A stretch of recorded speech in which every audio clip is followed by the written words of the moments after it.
Olá, seja bem-vindo ao Viva Saúde, um programa realizado em parceria da TV Viçosa com Medicina Consciente, um programa do curso de Medicina da Universidade Federal de Viçosa.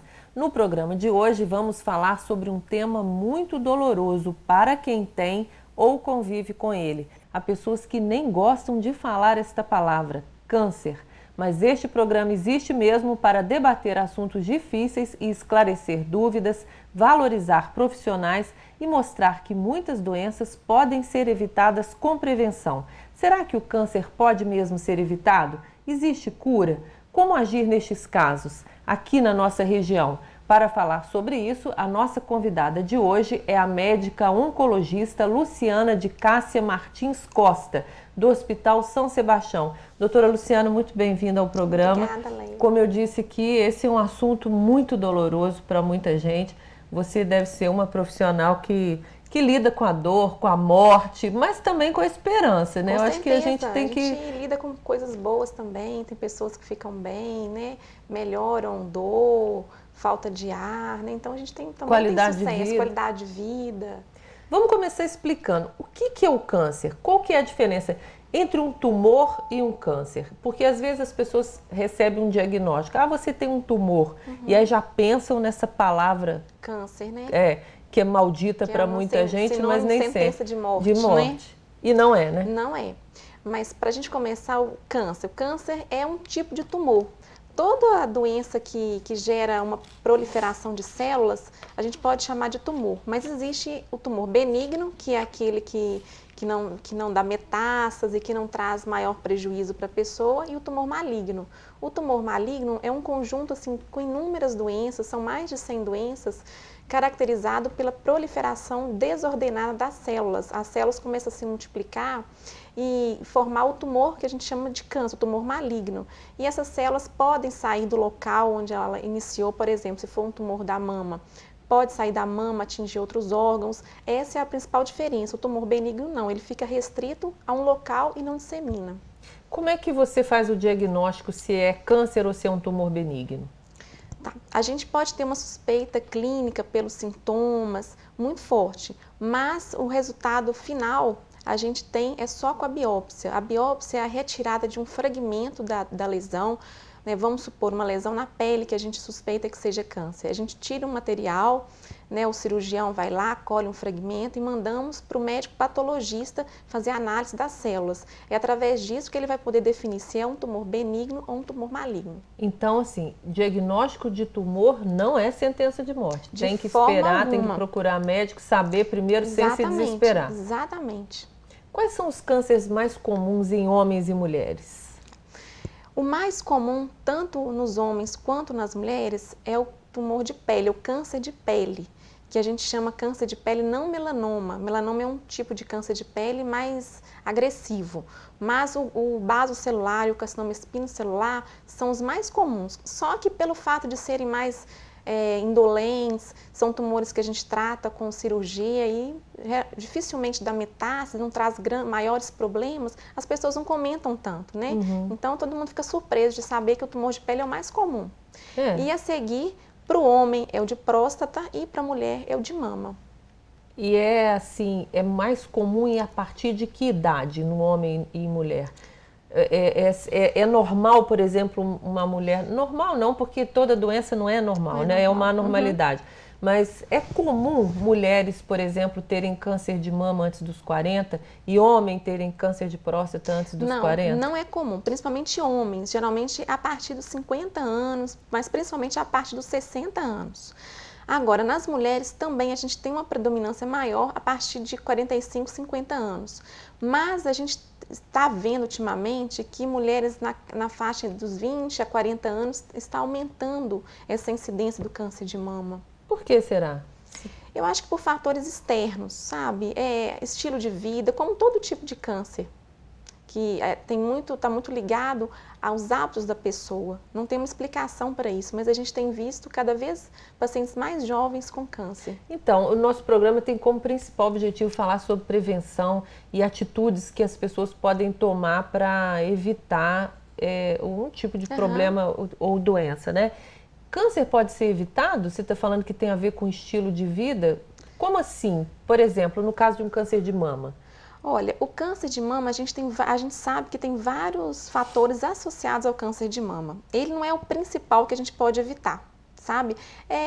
A gente sabe que, por exemplo, a primeira menstruação na moça mais nova é um fator de risco, quando a mulher entra na menopausa mais tardiamente é um fator de risco, mas são fatores que não tem como a gente mudar, não tem como a gente saber adiar a primeira menstruação e nem a menopausa. É difícil a gente ter esse controle, né? Mas outros tipos de câncer, por exemplo, estão ligados ao tabagismo. Então, por exemplo, o câncer de pulmão, mais de 90% das pessoas que têm câncer de pulmão são tabagistas, são ou foram tabagistas. Então, é um tumor que a gente consegue reduzir bastante a incidência se a pessoa não fumar. O álcool, o etilismo, a mesma coisa, né?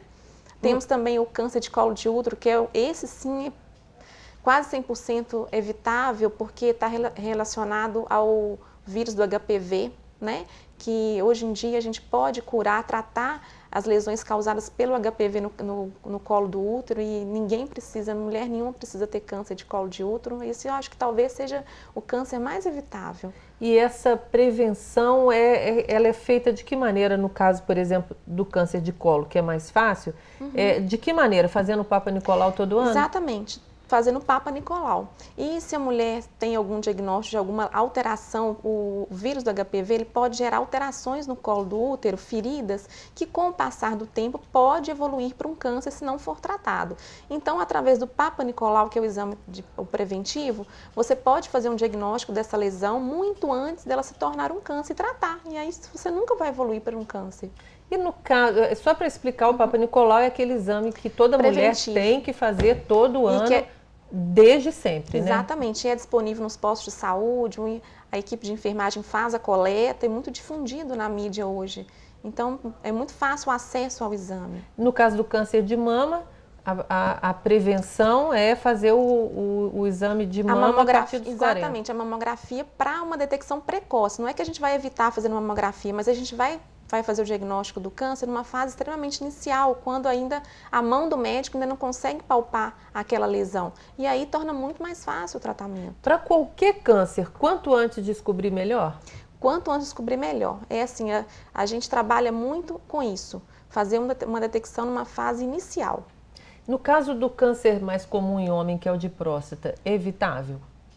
Não é evitável, porque assim, além desses fatores de risco, a gente tem um componente hereditário também. Por exemplo, homens que têm irmãos, parentes de primeiro grau que tiveram câncer antes dos 60 anos, eles estão sob um risco maior de desenvolver o câncer do que os outros homens. Então, assim, não é completamente evitável pelo fato de ter esse componente hereditário. Tem muita gente que, eu tenho certeza que parece uma pergunta aparentemente boba, mas você deve ouvir muito, né? Câncer não pega. Exatamente. Mas esse fator de hereditariedade é importante explicar que às vezes uma pessoa a mãe tendo câncer de mama, a filha tem uma tendência maior a ter, no mesmo caso de próstata, ou isso não vale para todos os tipos de câncer? Não, isso não vale para todos os tipos de câncer. E mesmo para aqueles que a gente sabe que tem um componente hereditário maior, esse componente responde por menos de 10%. Então a gente vê que a minoria é hereditária, ao contrário do que as pessoas acham, que todo mundo, a mãe, os avós tiveram, vai ter. Não, a maioria é um caso que a gente chama de esporádico, não é hereditário. Você falou que, por exemplo, o tabagismo e o alcoolismo são fatores de risco, né? Exatamente. Torna a pessoa mais propensa a ter câncer. Sim. Existem outros do estilo de vida, como, por exemplo, uma vida estressante demais, já que você disse que tem cada vez pessoas mais novas desenvolvendo câncer? Sim, hábitos alimentares, ingestão aumentada de gorduras, esses alimentos muito condimentados, enlatados, a pessoa que é sedentária. Luciana, existem cânceres mais difíceis do que os outros? Por exemplo, um câncer no intestino é mais difícil, é mais fácil de combater que no pulmão, no estômago? Existem lugares ou são as formas de câncer mais agressivas? Leia, um câncer nunca é igual ao outro. Mesmo se a gente colocar duas mulheres que têm câncer de mama, o de uma vai ser completamente diferente. Eu falo que cada tipo de câncer, cada pessoa que tem um câncer tem uma identidade pessoal, sabe? Ele tem os seus fatores que tornam ele mais ou menos agressivo. Então, é difícil a gente fazer essa comparação entre tumores de sítios completamente diferentes. O que a gente sabe é que quanto mais inicial, na fase mais precoce, mais fácil de se tratar. A gente consegue um êxito muito maior do que quando já é diagnosticado uma fase avançada. Quais são os sintomas? Como é que as pessoas chegam no seu consultório? Já chegam com dores, com sangramento? Quais são os sinais que o nosso telespectador pode ficar atento para falar, vou a um oncologista porque isso aqui pode ser câncer? Existe ou é uma doença silenciosa? Inicialmente, assim, as pessoas não costumam ir ao consultório do oncologista pensando que tem câncer. Geralmente, os pacientes que recebemos são pacientes que já têm esse diagnóstico. Eles procuram, geralmente, um clínico, uma outra especialidade, porque... Já é um encaminhamento Já é um encaminhamento, vocês. porque assim, o medo de estar com câncer é muito forte, é um tabu muito grande. Então, ninguém procura um oncologista achando que está com câncer. Mas, assim, de uma maneira geral, os sintomas do câncer, eles são um pouco específicos, eles são comuns a vários outros tipos de doença, mas principalmente nós temos um emagrecimento sem uma causa aparente, o paciente começa a emagrecer de repente, paciente que começa a ficar anêmico, começa a sentir dores, principalmente dor nos ossos, ou uma falta de ar que ele não tinha antes, começa a ter dificuldade para caminhar, para subir uma escada, mas não são sintomas específicos do câncer. Pode ser sintomas de uma doença cardíaca, então é pouco específico. Diabetes. Exatamente, é pouco específico. Então, assim, ele não é palpável, né? Não é comum você se tocar e perceber um caroço. Às vezes acontece, mas não é a regra geral, não, de forma alguma. Tá. Nós vamos, no segundo bloco, nós vamos voltar então falando sobre prevenção, sobre tratamento e explicar um pouco como é que isso acontece aqui em Viçosa. O Viva Saúde faz um pequeno intervalo, mas volta já, um instante só.